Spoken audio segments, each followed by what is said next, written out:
या विजय चौगुले या महाराष्ट्राचे असणारे प्रतिनिधी, वडार समाजाचे असणारे प्रतिनिधी सन्माननीय चौगुलेजी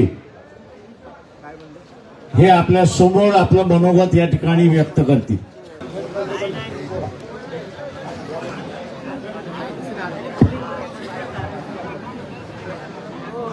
भीम सैनिक शहीद सोमनाथ सूर्यवंशी आज अकस्मात आपल्यामधून निघून गेला।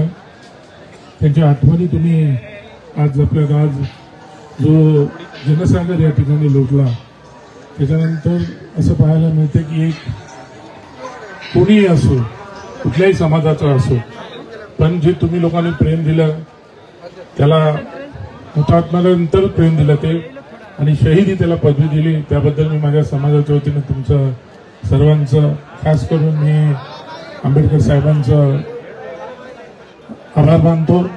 आणि असंच प्रेम आमच्यावर असू द्या। मला माहिती आहे त्याच्या कुटुंबांची जे काही वाताहत आहे त्याच्यासाठी काय करायला लागेल ते मी आंबेडकर साहेबांशी चर्चा करीनच, सरकारशी चर्चा आम्ही करणारच आहोत। पण जे जे काही मदत लागेल ते आम्ही सरकारच्या वतीने ते आंबेडकर साहेबांनी सर्व आपले अकोले साहेब वगैरे सर्वजण प्रयत्न करणार आहेत। मी माझ्या समाजाच्या संघटनेच्या वतीने सुद्धा आम्ही त्यांना पूर्णपणे प्रयत्न करणार आहोत, त्यांना वाऱ्यावर सोडणार नाही।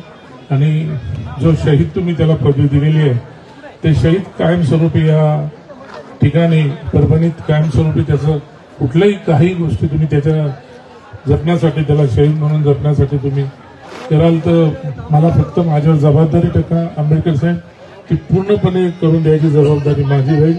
परत एकदा मी आपल्या सोमनाथ सूर्यवंशीला श्रद्धांजली वाहतो माझ्या कुटुंबाच्या वतीने, मी महाराष्ट्र वडार समाजाच्या वतीने त्याला श्रद्धांजली अर्पण करतो। जय भीम।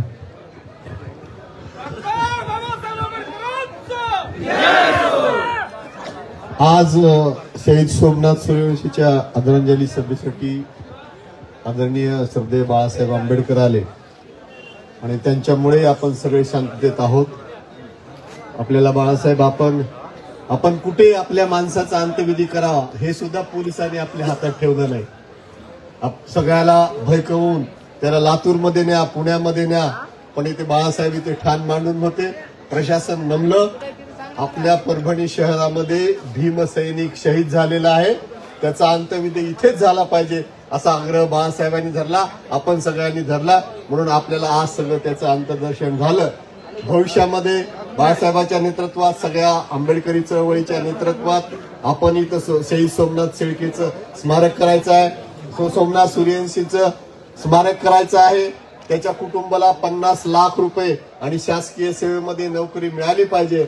आणि बाळासाहेबांच्या नेतृत्वात ज्या ज्या पोलिसांनी आपल्या या अमानुषपणे मारहाण केली, खून केला, या सगळ्यांना सजा झाल्याशिवाय आंबेडकरी चळवळ शांत राहणार नाही। आणि आपल्या परभणीतल्या सगळे आपण 2 दिवसापासून जे झालं ते झालं, आपण असंच शांत ठेवायचंय। आपले सगळे वरिष्ठ नेते आपल्याला मार्गदर्शन करायचंय, कोणीही आपण आता कायदा हातात घेऊ नये असे मी आपल्याला नम्र विनंती करतो। जय।